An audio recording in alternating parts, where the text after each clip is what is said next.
Hello and welcome to the third instalment of the inaugural Bentley Drains Bradford Premier League MVP race.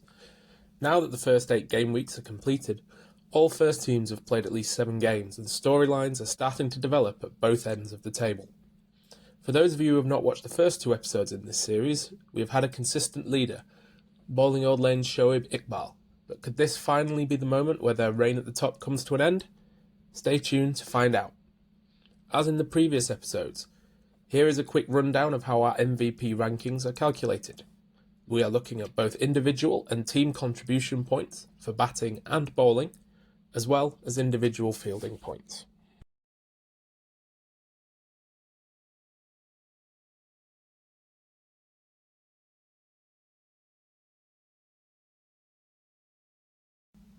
Looking at the top 15 for the Premier Division, and Taylor Cornell's all-round performances have taken him to first place in these rankings in an otherwise struggling Methley side. The 2 teams with the most representation are Woodlands and Morley with 3 each, with some strong contributions both from batters, all-rounders and the wicketkeepers.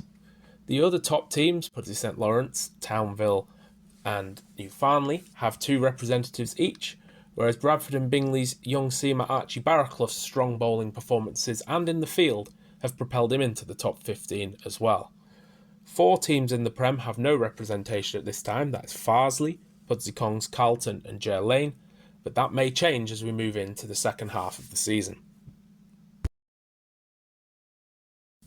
Moving into Division 1, and James Lee, Bankfoot's talismanic all-round captain, has taken a commanding lead in the rankings at this point of the season, with strong batting, bowling and fielding points. Other top teams at the moment, Yeadon and Sandal, both have 2 contributors behind their main form, whilst Hanging Heaton have the most representatives with 3. The interesting storyline is East Bailey's Asad Raza. In a team that hasn't won a game all season, he has a strong bowling performance that suggests that he is still putting all his efforts into trying to get their first win as we move towards halfway in the season. Into Division 2, and you can see how Hunslet Nelson have risen up the division in recent weeks thanks to the star contributions of Ibrahim Yunus and Sam Thewlis with the ball, and with some contributions with the bat as well. MVP Shoaib Iqbal of the previous weeks remains in contention with another strong bowling performance, whereas top team Great Preston have 4 players within this top 15, suggesting a strength in depth that should serve them well as we move towards the halfway point of the season.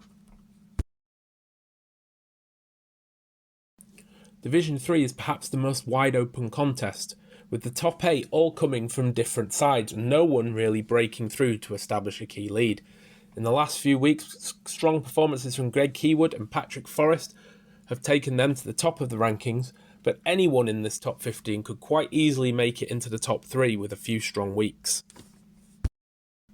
Now, as we combine all these rankings together, we can see that once again, no Prem player can reach the summit of these rankings, with James Lee from Bankfoot establishing a strong lead as we move towards the halfway point in the season.